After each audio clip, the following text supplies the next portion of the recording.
Washington, Dubai, Reuters. The United States believes the attacks that crippled Saudi Arabian oil facilities last weekend originated in southwestern Iran, a U.S. official told Reuters on Tuesday, an assessment that further increases tension in the Middle East. Three officials, speaking to Reuters on condition of anonymity, said the attacks involved both cruise missiles and drones, indicating that they involved a higher degree of complexity and sophistication than initially thought.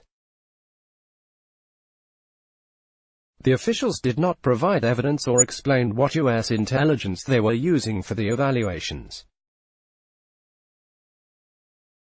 Such intelligence, if shared publicly, could further pressure Washington, Riyadh and others to respond, perhaps even militarily. Saudi state television said the Saudi Defense Ministry will hold a media conference on Wednesday that will show evidence of Iran's involvement in the Aramco attacks, including the use of Iranian weapons.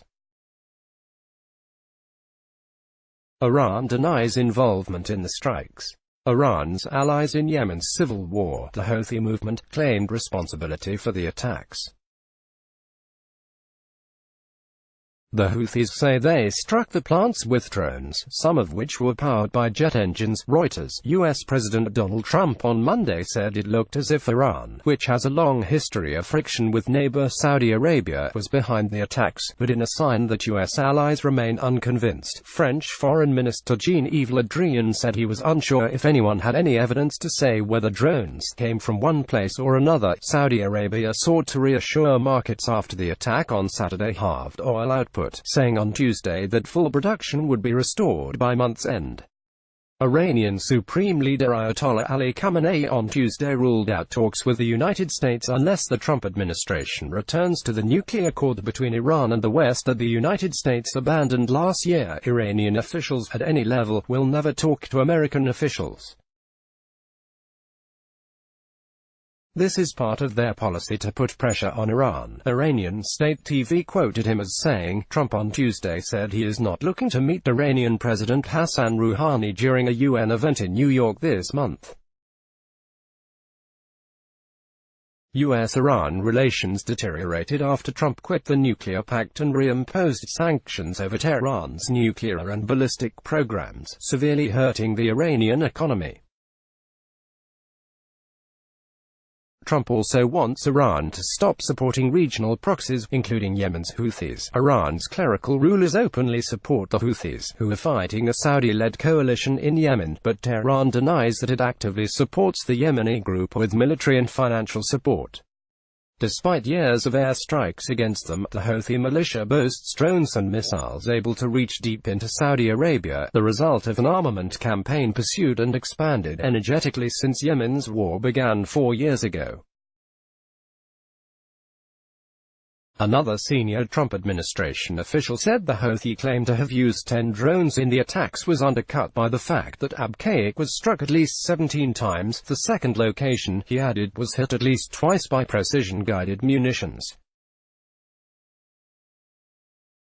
The Houthi claim does not stand up to scrutiny, said the U.S. official, who spoke to reporters on condition of anonymity, and said the Houthis had never used the type of unmanned aerial vehicle (UAV) or drone that was employed in the attacks. Strains between Washington and Tehran have risen more in recent months after attacks on tankers in the Gulf that the United States blames on Tehran, and Iran's downing of Rus's military drone that prompted preparations for a retaliatory airstrike that Trump says he called off at the last minute. Saudi Arabia has asked international experts to join its investigation, which indicates the attacks did not come from Yemen, the Saudi Foreign Ministry said. One of the 3 U.S. officials expressed confidence that Saudi Arabia's collection of materials following the attacks would yield compelling forensic evidence that will point to where this attack came from. A U.S. team is helping Saudi Arabia evaluate evidence from the attacks, which hit crucial facilities of Saudi state-owned oil company Aramco in Abqaiq and Khurais and initially cut Saudi oil production in half. The Saudi energy minister said on Tuesday that the kingdom will achieve 11 million barrels per day (BPD) capacity by the end of September. Minister Prince Abdulaziz bin Salman also told a news conference that the world's top oil exporter would keep full oil supplies to customers this month. He said Saudi Arabia would keep its role as the secure supplier of global oil markets, adding that the kingdom needed to take strict measures to prevent further attacks, which exposed the vulnerability of Saudi Arabia's oil industry and the broader global economy.